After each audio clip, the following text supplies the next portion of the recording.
ඈත අතීතයේ දවසක සීතල රාත්‍රියක කඳු ගැටයක් මට පිහිටි කුටියක වයෝවෘද්ධ ප්‍රඥාවන්තයෙක් සහ ඔහුගේ තරුණ ශිෂ්‍යයා ආස දිහා බලන් හිටියා. ආසේ තරුවෙලි වෙනදට වඩා දීප්තිමත් බවක් ගත්තා.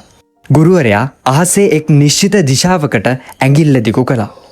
පුතා, සූර්යා රාශි චක්‍රයේ රාශි 12ම පහු කරලා නැවතත් තමා ආරම්භ කරපු තැනට එන ඒ අසිරිමත් මොහොත ගැන ඔබ අසා තිබෙනවාද? ගුරුවරයා මෘදු ස්වරයෙන් ඇහුවා. මොහොතක් කල්පනා කරපු ශිෂ්‍යයා, ගුරුතුමනි, ඒ කාලයේ ආරම්භයද නැත්නම් අවසානයද? ඒ දෙකමයි පුත්‍රයා, ගුරුවරයා පිළිතුරු දුන්නා. මිනිස්සු එය හඳුන්වන්නේ සංක්‍රාන්තිය කියලයි. සූර්යා මීන රාශියෙන් ඉවත් වෙලා මේෂ රාශියට පැමිණෙන ඒ මොහොත හරියට පැරණි ජීවිතයක් අවසන් වෙලා අලුත් ජීවිතයක් ගත කරනවා වගේ සිද්ධියක්. එවිට ශිෂ්‍යයා, නමුත් ගුරුතුමනි, මිනිස්සු පවසන්නේ අවුරුදු දෙවියෙකු ගැනයි. එතකොට කවුද මේ අවුරුදු දෙවියා?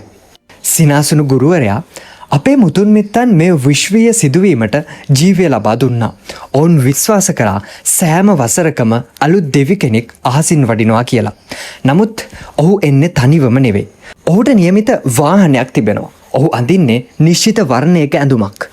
ඔහු රැගෙන එන්නේ අලුත් බලාපොරොත්තු. නමුත් ඒ දෙවියා පැමිණීමට පෙර අපූර්ව සිදුවීමක් සිදු වෙනවා. ඒ කුමක්ද ගුරුතුමනි ඒ සිදුවීම? පරණ අවුරුද්දට අධිපති දෙවියා තමන්ගේ රාජකාරිය නිමා කරලා නික්ම යනවා. අලුත් දෙවියා තවම ඇවිල්ලා නැහැ.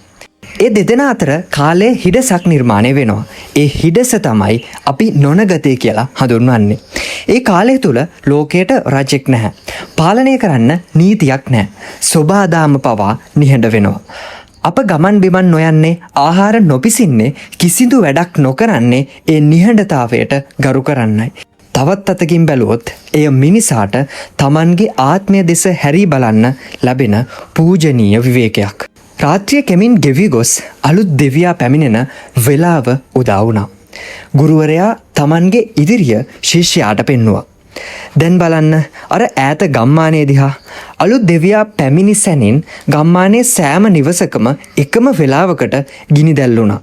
නැවුම් මැටි වළඳක් ගෙන ඔවුන් කිරි ඉතිරුවා. පුතේ, ඒ කිරි 4 දිශාවටම ගලා යන්නේ ලෝකයේ සෑම දිශාවකින්ම සශ්‍රීකත්වය ගලා එන්නයි කියන ප්‍රාර්ථනාවත් එක්කයි. මේ චාරිත්‍රය සිංහල මිනිස්සු වගේම දෙමළ මිනිසුනුත් එකම විදිහට කරනවා. ශිෂ්‍යයා පුදුම වුණා. ඇයි ජාතීන් දෙකක් එකම දෙයක් කරන්නේ? මොකද පුතේ, ඔවුන් දෙකොටසම දැස ඔසවලා බැලුවේ එකම ඉරක් දිහායි. ඔවුන් දෙපිරිසම වගා කළේ එකම පොළවේ. සිංහලයා එයට අලුත් අවුරුද්ද කිව්වා. දෙමළ ජනයා එයට පුත්තණ්ඩු කිව්වා.